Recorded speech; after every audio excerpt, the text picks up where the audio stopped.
À Ouagadougou, ce mercredi 26 novembre, dans le cadre des préparatifs du deuxième sommet des chefs d'État, prévu les 22 et 23 décembre 2025 à Bamako, les chefs de la diplomatie des pays de la Confédération des États du Sahel, par la voix de Abdoulaye Diop, ont pointé du doigt l'arrêt des discussions avec la CEDEAO autour des modalités de séparation.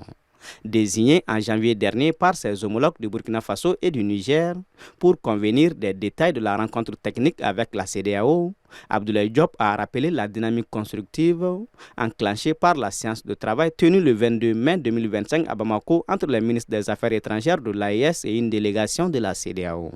6 mois après cette rencontre, selon Diop,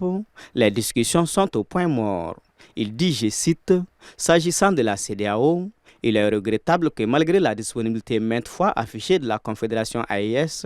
et en dépit de la dynamique constructive engagée, l'organisation sous-régionale n'ait pas saisi ses opportunités pour poursuivre les discussions entre les deux structures qui, ensemble, représentent désormais les aspirations de tous les pays de notre sous-région ouest africaine. »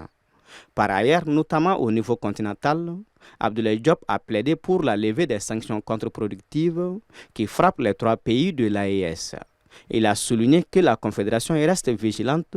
concernant toute initiative régionale ou internationale relative aux 3 pays. Cette annonce fait suite à l'appel à une action internationale urgente face à l'escalade de la crise au Mali lancée par l'Union africaine le 9 novembre dernier. Sur ce sujet, Abdoulaye Diop a clairement indiqué que le Burkina Faso, le Mali et le Niger n'ont donné mandat à aucun pays pour demander de l'aide ou demander d'intervenir en leur nom.